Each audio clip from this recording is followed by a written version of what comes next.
بسم اللہ الرحمن الرحیم۔ حضرت آمنہ فرماتی ہیں مجھے پتہ ہی نہ چلا کہ میں حاملہ ہو گئی ہوں، نہ مجھے کوئی بوجھ محسوس ہوا جو ان حالات میں دوسری عورتوں کو محسوس ہوتا ہے۔ مجھے صرف اتنا معلوم ہوا کہ میرے ایام ماہواری بند ہو گئے ہیں۔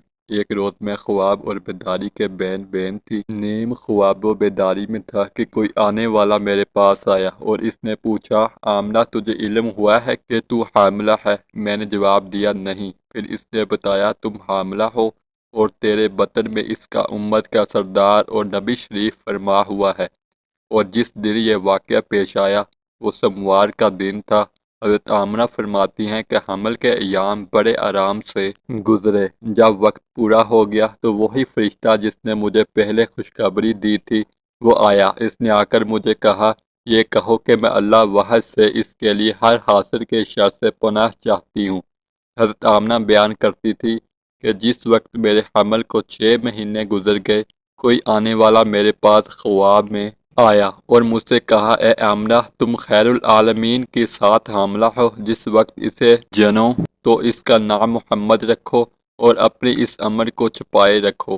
حضور صلی اللہ علیہ وسلم کی پیدائش سے پہلے ہی آپ کے والد کا انتقال ہوا۔ محمد بن کعب رضی اللہ عنہ سے روایت ہے کہ نبی کریم صلی اللہ علیہ وسلم کے والد ماجد نے شام کی زیارت سے واپسی پر مدینہ طیبہ میں وفات پائی۔ نبی کریم صلی اللہ علیہ وسلم ان دونوں شکم مادر میں تھے اور حضرت عبداللہ کی عمر وفات کے وقت 25 سال تھی۔ حضرت عثمان بن ابی العاص عنہ سے روایت ہے کہ میری والدہ نے بتایا کہ میں اس رات میں حضرت آمنہ کے پاس تھی جس رات نبی کریم صلی اللہ علیہ وسلم کی ولادت ہوئی۔ میں گھر میں ہر طرف روشنی اور نور پاتی اور محسوس کرتی جیسے کہ ستارے قریب سے قریب تر ہو رہے ہیں، حتیٰ کہ مجھے گمان ہوا کہ یہ میرے اوپر گر پڑیں گے۔ پھر جب حضرت آمنہ نے واضح حمل کیا تو ایک نور برآمد ہوا جس سے کہ ہر چیز روشن ہو گئی، یہاں تک کہ میں نور کے سوا کچھ نہ دیکھتی تھی۔ حضرت آمنہ فرمایا کرتی کہ جب وقت ولادت آیا اور مجھے وہ کیفیت لاحق ہوئی جو واضح حمل کے وقت عورتوں کی ہوتی ہے اور گھر کے افراد کو بھی معلوم نہ ہوا، دفاتر میں ایک ہیبت ناک آواز کو سنا جس کی وجہ سے میں خوف زدہ ہو گئی۔ اس کے بعد ایک عجیب چیز جس کو میں سفید پرندے کے بازو سے تشبیہ دے سکتی ہوں نمودار ہوا اور اس نے میرے دل کو ملا، جس سے وہ خوف و ہراس اور وہ جو تکلیف دے سکتی اور میں اسے پاتی تھی وہ دور ہو گئی۔ اس کے بعد میں نے چند ایسی دراز قد عورتوں کو دیکھا جیسے کہ وہ عبد المناف کی بیٹیاں ہوں۔ انہوں نے مجھے اپنے جرمٹ میں لے لیا۔ میں اس پر تعجب کر رہی تھی۔ میں نے دیکھا آسمان و زمین کے درمیان سفید فرش بچھایا گیا اور کسی نے کہا، اس نومولود کو لوگوں کی آنکھوں سے بچاؤ۔ حضرت آمنہ فرماتی ہیں میں نے دیکھا کچھ مرد فضا میں اپنے ہاتھوں میں چاندی کے برتن لیے کھڑے ہیں اور یہ بھی دیکھا کہ پرندوں کی ایک کڑی میرے روبرو آئی، پھر انہوں نے میری گود کو ڈھانپ لیا۔ اس پرندوں کی چونچ زمرد کی اور بازو قوت کے تھے۔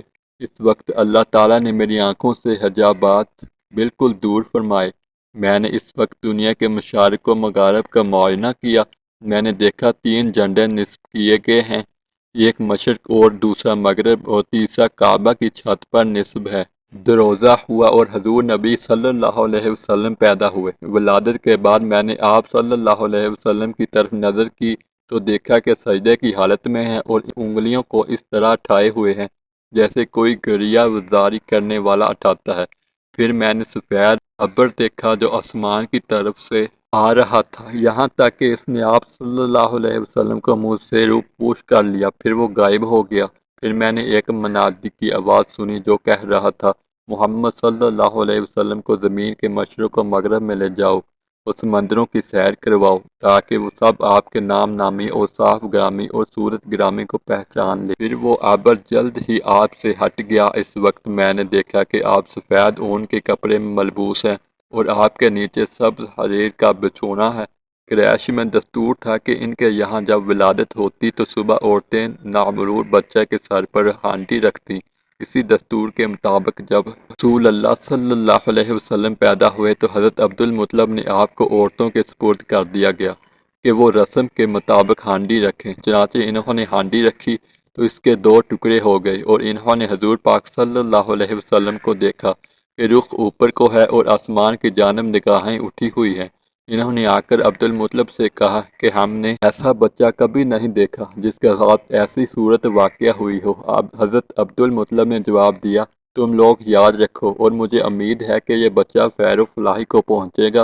حضرت انس رضی اللہ عنہ سے روایت ہے کہ نبی کریم صلی اللہ علیہ وسلم نے ارشاد فرمایا، میرے رب کا مجھ پر جو انعام و کرام ہے ان میں سے ایک یہ ہے کہ میں ختنہ شدہ پیدا ہوا اور میرے سطر کو کسی نے نہ دیکھا۔ حضرت عباس عنہ سے روایت ہے کہ حضرت عبد المطلب بتاتے تھے کہ حضور نبی کریم یہ مختون و مسرور پیدا ہوئے اور اس حالت میں انہوں نے تعجب کیا اور فرمایا، یقیناً میرے اس فرزند کی بڑی شان ہوگی۔ اسحاق بن عبداللہ حضرت آمنہ سے راوی ہیں کہ جب حضور صلی اللہ علیہ وسلم پیدا ہوئے تو نہایت نظیف تھے اور پاک صاف تھے، جسم اطہر پر کسی قسم کی علائش اور گندگی نہ تھی۔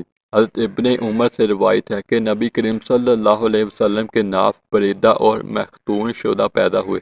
ولادت کے 7ویں روز عبد المطلب نے آپ کا عقیقہ کیا اور اس تقریب میں تمام قریش کو دعوت دی اور محمد آپ کا نام تجویز کیا۔ قریش نے کہا کہ اے ابو الحارث، عبد الحارث عبد المطلب کی کنیت ہے، آپ نے ایسا نام کیوں تجویز کیا جو آپ کے آباء و اجداد اور آپ کے قوم میں سے اب تک کسی نے نہیں رکھا؟ عبد المطلب نے کہا کہ میں نے یہ نام اس لیے رکھا کہ اللہ آسمان میں اور اللہ کی مخلوق زمین میں اس مولود کی حمد اور ثنا کرے۔ عبد المطلب نے آپ کی ولادت سے پہلے ایک خواب دیکھا تھا جو اس نام کے رکھنے کا باعث ہوا۔ وہ یہ کہ عبد المطلب نے پشت سے ایک زنجیر ظاہر ہوئی کہ جس کی ایک جانب آسمان میں اور ایک جانب زمین میں اور ایک جانب مشرق میں اور ایک جانب مغرب میں ہے۔ کچھ دیر کے بعد وہ زنجیر درخت بن گئی جس کے ہر پتہ پر ایسا نور ہے کہ جو آفتاب کے نور سے 70 درجہ زائد ہے۔ مشرق اور مغرب کے لوگ اس کی شاخوں سے لپٹے ہوئے ہیں۔ قریش میں سے بھی کچھ لوگ اس کی شاخوں کو پکڑے ہوئے ہیں اور قریش میں سے کچھ لوگ اس کے کاٹنے کا ارادہ کرتے ہیں۔ یہ لوگ جب اس ارادے سے اس درخت کے قریب آنا چاہتے ہیں تو ایک نہایت حسین و جمیل جوان ان کو آ کر ہٹا دیتا ہے۔ مبترین نے عبد المطلب کے اس خواب کی یہ تعبیر دی کہ تمہاری نسل سے ایک ایسا لڑکا پیدا ہوگا کہ مشرق سے لے کر مغرب تک لوگ اس کی اتباع کریں گے اور آسمان اور زمین والے اس کی حمد و ثنا کریں گے۔ اس وجہ سے عبد المطلب نے آپ کا نام محمد رکھا۔ عبد المطلب کو اس خواب سے محمد نام رکھنے کا خیال ہوا۔ سیرت مصطفیٰ صلی اللہ علیہ وآلہ وسلم۔